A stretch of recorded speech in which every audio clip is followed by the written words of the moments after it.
पूर्व सांसद सीपीआरएम के अध्यक्ष सीआरबी राय जी, भारतीय जनता पार्टी के जिला के अध्यक्ष श्रीमान कल्याण देवान जी, पूर्व जिलाध्यक्ष श्रीमान मनोज देवान जी, भारतीय जनता पार्टी के लोकप्रिय प्रत्याशी श्री विष्णु प्रसाद शर्मा जी, महेंद्र छेत्री जी, श्री अरुण घतानी जी, विकास राय जी, प्रताप खाती जी, ऋषि थापा जी, नीना नामा जी, अरुण घिसिंग जी, भारतीय जनता पार्टी दार्जिलिंग जिला के समस्त पदाधिकारीगण और इस क्षेत्र में बसे हुए सभी मेरे भाइयों बहनों, बंगाल विधानसभा का चुनाव चल रहा है और मुझे इस दार्जिलिंग क्षेत्र में आप सभी भाइयों बहनों के बीच में आने का सौभाग्य प्राप्त हुआ है। आप सबसे मिलकर के संवाद बना करके मुझे बहुत प्रसन्नता की अनुभूति हो रही है। मैं आप सबका हृदय से अभिनंदन करता हूं।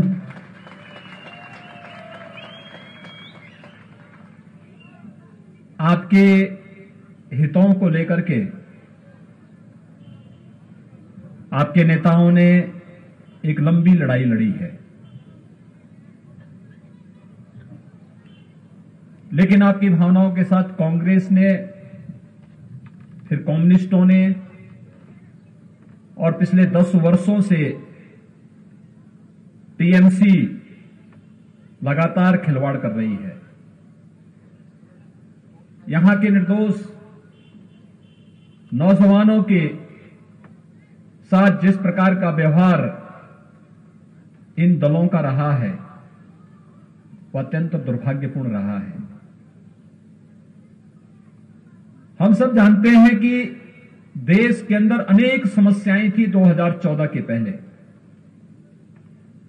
क्योंकि 2014 के पहले देश के अंदर जिन लोगों ने ज्यादा समय तक शासन किया था उसमें कांग्रेस या उसके सहयोगी दल ज्यादा थे।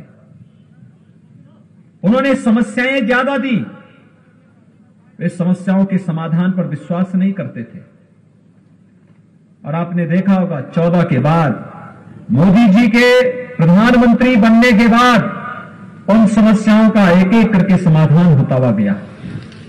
आज देश के अंदर जम्मू कश्मीर देश के अंदर आतंकवाद का सबसे बड़ा मुद्दा बना था, आज जम्मू कश्मीर की समस्या का समाधान हो गया है। दार्जिलिंग का नौजवान भी अगर चाहेगा आज के दिन कि वह जम्मू कश्मीर के अंदर अपने लिए जमीन और मकान खरीदना चाहता है, कोई आपको रोक नहीं सकता है। आप भी पूरे मजबूती के साथ जम्मू कश्मीर के अंदर अपने लिए जमीन और मकान खरीदने के अधिकारी हो सकते हैं। यह अधिकार मोदी जी ने आपको दिया, यह अधिकार लिया था कांग्रेस ने, लेकिन मोदी जी ने वापस यह अधिकार देश के नागरिकों को दिया। आज जम्मू कश्मीर विकास की प्रक्रिया के साथ जुड़ करके तेजी के साथ आगे बढ़ रहा है। भाइयों बहनों, बोडोलैंड की समस्या, मैं भी असम विधानसभा चुनाव में गया था। कितने भी तेजी के साथ विकास की इस प्रक्रिया के साथ आज बोडोलैंड आगे जुड़ रहा है। आज वहां का नौजवान खुशहाल है।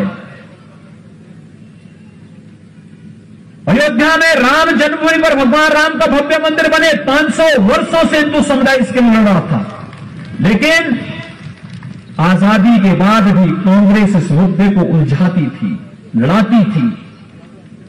मोदी जी आए, सभी बाधाओं को दूर किया और आज अयोध्या में भगवान राम की भव्य मंदिर के निर्माण का कार्य भी प्रारंभ हो चुका है।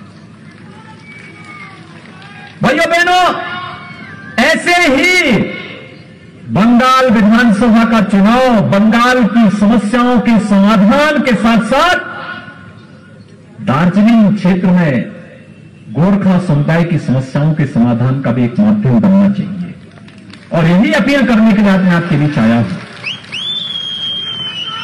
आखिर क्यों इन दलों ने पहले इस समस्या के समाधान में रुचि नहीं ली, क्योंकि इनके हित जुड़े हुए थे, इनके द्वारा शोषण किया जाता था, विकास के नाम पर आने वाले पैसे में लूट खसोट मची हुई थी, यहां की भरपूर प्राकृतिक संपदा को जिसको आपके पूर्वजों ने संरक्षित किया था उसका वे दोहन करना चाहते थे, और आपके पूर्वजों ने उस लड़ाई को लड़ करके उसका दोहन नहीं करने दिया तो उन पर अत्याचार होना प्रारंभ हुआ था।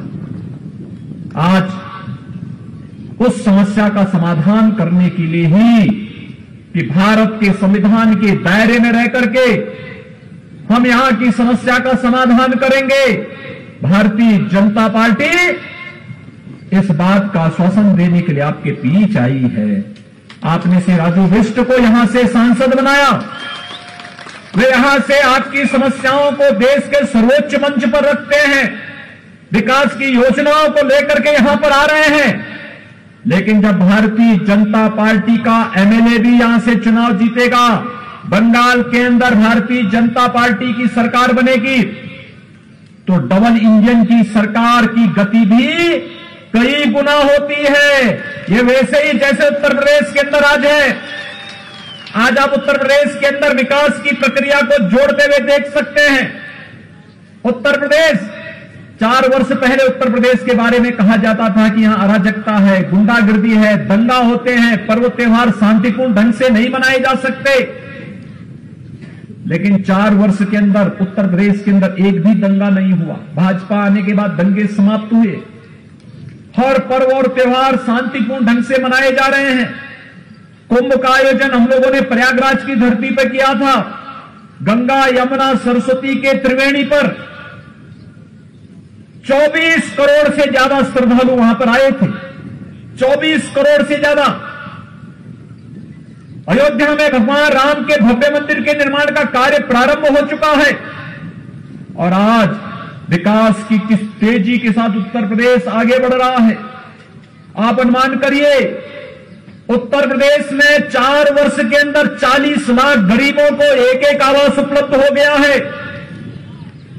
1 करोड़ 38 लाख गरीब परिवारों को निःशुल्क विद्युत के कनेक्शन, 1 करोड़ 57 लाख गरीबों को रसोई गैस के निःशुल्क कनेक्शन, 2 करोड़ 62 लाख गरीब परिवारों को एक शौचालय,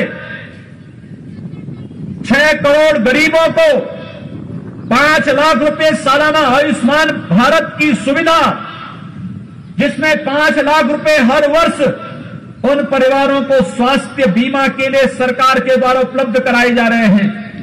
2 करोड़ 42 लाख किसानों को प्रधानमंत्री किसान सम्मान निधि में 6,000 रुपए हर वर्ष उपलब्ध कराए जा रहे हैं।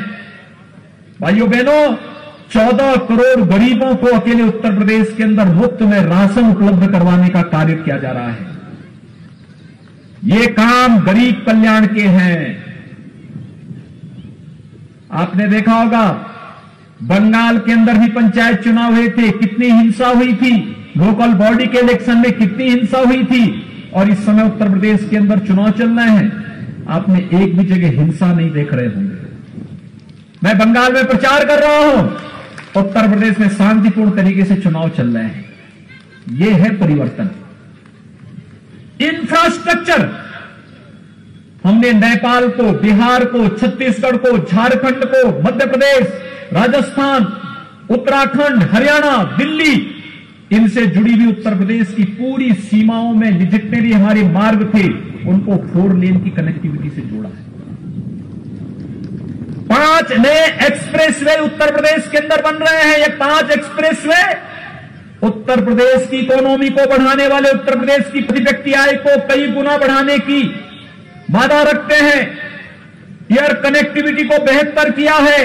ये सब इसलिए संभव हो पाया है क्योंकि प्रधानमंत्री मोदी जी का बरदहस्त और उनका मार्गदर्शन है और उनका सहयोग है। उत्तर प्रदेश के अंदर भाजपा की सरकार है और डबल इंजन की सरकार विकास की प्रक्रिया को तेजी के साथ आगे बढ़ाती है, तो उत्तर प्रदेश की 24 करोड़ जनता के जीवन में खुशहाली लेकर आती है। और यही तो हम बंगाल के लिए भी कहना चाहते हैं। आखिर दार्जिलिंग और उसके इन क्षेत्रों की कितनी प्राकृतिक सौंदर्य है इसमें।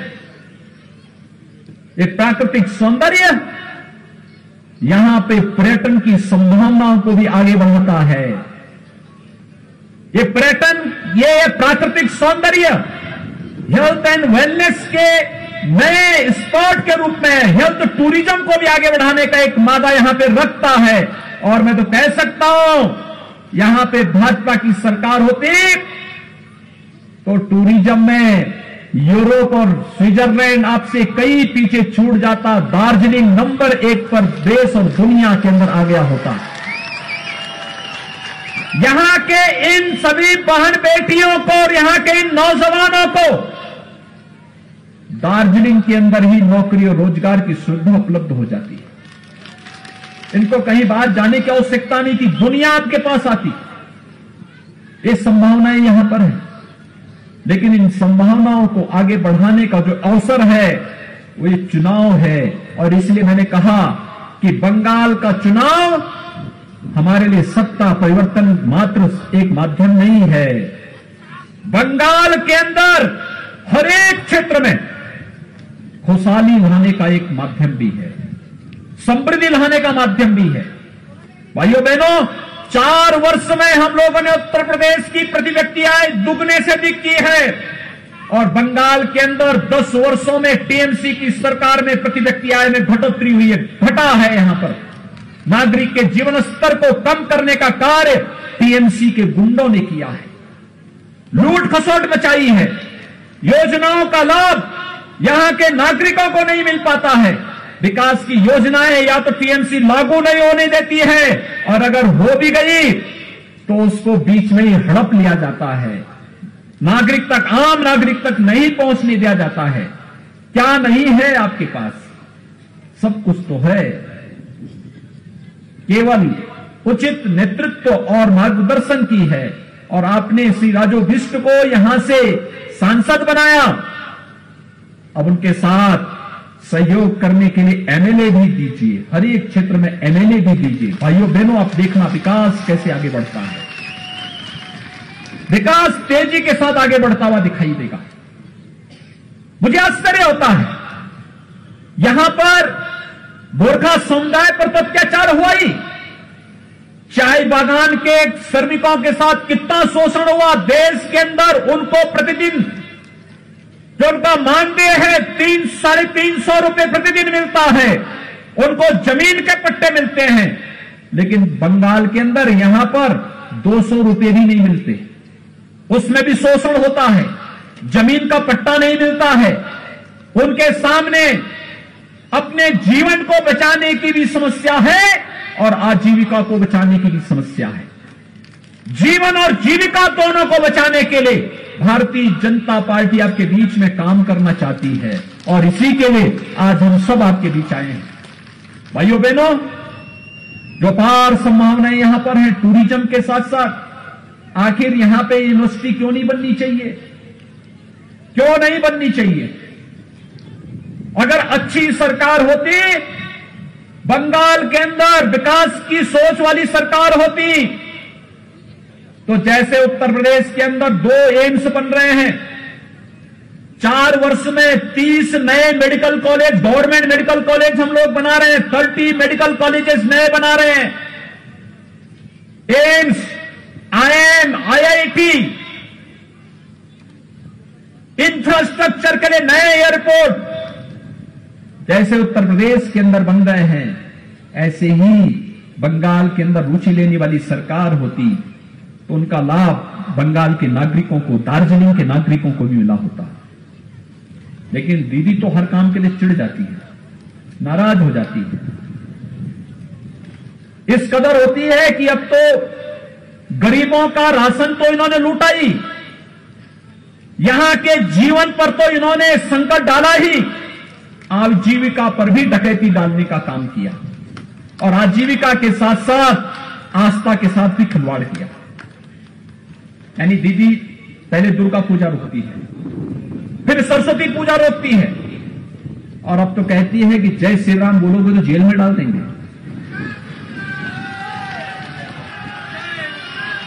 बंगाल के अंदर अजीब सी स्थिति पैदा करने का प्रयास हो रहा है। बंगाल की धरती तो हमारे लिए बड़ी पवित्र धरती है, आध्यात्मिक गुरुओं को देने वाली धरती है। रामकृष्ण परमहंस, स्वामी विवेकानंद, एक लंबी श्रृंखला चलती है। गुरुदेव रविंद्रनाथ टैगोर, बंकिम चंद्र चट्टोपाध्याय, भारत को राष्ट्रगान और राष्ट्रगीत देने वाली धरती है बंगाल की धरती। लेकिन आज दीदी कहती है कि जय श्री राम बोलोगे तो जेल के अंदर डाल देंगे। मैं ये शब्द सुनना नहीं चाहता। पता नहीं दीदी ऐसे क्यों चढ़ रही है, लेकिन मैं एक बात को मानता हूं और भाइयों बहनों मैं आप सबसे भी कहूंगा, अयोध्या में राम जन्मभूमि आंदोलन के साथ हम जुड़े रहे, शुरू से जुड़े रहे। 1949 में जब रामलला का प्रकटीकरण हुआ था, गोरखनाथ मंदिर ने उस आंदोलन को लीड किया था। मेरे पूज्य गुरुदेव और मेरे पूज्य दादा गुरु इस आंदोलन के साथ शुरू से जुड़े रहे हैं, उस आंदोलन को नेतृत्व प्रदान करते थे। और मैंने इस बात को महसूस किया है, जिसने भी राम का विरोध किया, वो चाहे रामायण काल में किया होगा और चाहे आज के इस काल में कर रहे हैं, उसकी दुर्गति तय है। उसकी भलाई नहीं हो पाई, उसका उन्नयन और उसका उत्थान नहीं हो पाया। लेकिन कब टीएमसी के लोगों की समझ में यह बात आएगी? उत्तर प्रदेश के अंदर देख रहे होंगे, जिन लोगों ने राम भक्तों पर गोलियां चलाई थी, जिन लोगों ने भगवान राम का विरोध किया था, आज उनकी क्या दुर्गति हो रही है। लेकिन बंगाल के अंदर भी अगर राम का विरोध करोगे तो बंगाल की जनता और दार्जिलिंग की जनता इसे बर्दाश्त नहीं करेगी। और यही तो यहां पर बंगाल के अंदर जब मैं आ रहा था अभी यहां पर, ये 12 से 15 किलोमीटर इस पहाड़ी रास्ते से आते हुए जब मैं आपके बीच में पहुंचा हूं, जहां भी मैं देखता था माताएं, बहनें, नौजवान, यहां के नागरिक, आम नागरिक तो सड़कों पे था, जैसे ही मुझे देखता था अभिवादन करता था जय श्री राम का। हर ओर से एक ही नारा था, जय श्री राम का। और भाइयों बहनों, हमारे यहां तो राम के बगैर कोई यात्रा होती ही नहीं है। जन्म लेते हैं, बच्चा जन्म लेता है, अखंड रामायण का पाठ हो जाता है। कोई मांगलिक कार्यक्रम होता है, राम के बगैर होता ही नहीं। जन्म से लेकर के मरण तक की पूरी यात्रा राम के बगैर अधूरी है हमारे यहां। लेकिन यहां पर दीदी कहती है राम का नाम नहीं लेने देंगे। मैं दीदी को बताना चाहूंगा, बहुत सारे लोग हुए हैं जिन्होंने राम का विरोध किया, इतिहास में सब गायब हो गए, कोई पूछता ही नहीं। राम भक्तों को सदैव विजय मिली है। और भाइयों बहनों, आज मैं आप सबसे यही अपील करने के लिए आया हूं, हमें सोनार बंगला के सपने को साकार करने के लिए कार्य करना है। गोरखा समुदाय की समस्याओं के समाधान के लिए कार्य करना है। हमें इस बात को ध्यान में रखना होगा, भारत के संविधान के दायरे में रह करके भारत के अंदर हर समुदाय की समस्या का समाधान आज की केंद्र में मोदी जी के नेतृत्व की सरकार करने को प्रतिबद्ध है। और भाइयों बहनों, हम सबको मोदी जी के विजन पर कार्य करना है। हम सबको मोदी जी के नेतृत्व में कार्य करना है, उनके विजन के अनुसार आगे बढ़ना है, देश की समस्याओं का समाधान करना है और एक भारत श्रेष्ठ भारत की परिकल्पना को आगे बढ़ाते हुए भारत को दुनिया की एक महाताकत के रूप में स्थापित करना है। और इसी के लिए तो आज हम सब आपके बीच यहां पर आए हैं, इसी के लिए हम लोग आपके बीच आए हैं। विकास तेजी के साथ आगे बढ़ेगा। भारतीय जनता पार्टी को बंगाल के अंदर सरकार बनाने दीजिए। यहां की टीएमसी की गुंडागर्दी का हिसाब कानून के दायरे में रह करके एक एक करके लिया जाएगा। चिंता मत करिए, उससे घबराने की आवश्यकता नहीं, कतई घबराने की आवश्यकता नहीं। आपने लंबी लड़ाई लड़ी, लंबी लड़ाई लड़ी, लंबी लड़ाई चल रही है, लेकिन अब लड़ाई का सुखद परिणाम सामने आने की जब स्थिति पैदा होती है तो हमें भी पूरे धैर्य के साथ, पूरी मजबूती के साथ अब आगे बढ़ने की आवश्यकता है। एक सकारात्मक दृष्टिकोण अपना करके हम इस समस्या के समाधान की दिशा में आगे बढ़ेंगे तो अवश्य समाधान का रास्ता निकलेगा। अनेक नौजवान आपने खोए हैं, अनेक आंदोलनकारी जो आपके हितों के लिए काम कर रहे थे, आपने उनको गंवाया है। लेकिन सरकार ने, टीएमसी की सरकार ने, कम्युनिस्टों ने, कांग्रेस ने कभी भी आपके हितों के लिए सकारात्मक रुख नहीं अपनाया। अत्याचार, शोषण और भ्रष्टाचार इन दोनों का पर्याय बन गया था। और भाइयों बहनों, आज आपको आश्वस्त करने के लिए आए हैं। भारतीय जनता पार्टी समस्या को उलझाने नहीं, समस्या को सुलझाने में विश्वास करती है। और सुलझाने की दृष्टि से इस चुनाव में भारतीय जनता पार्टी आपके बीच फिर से आई है।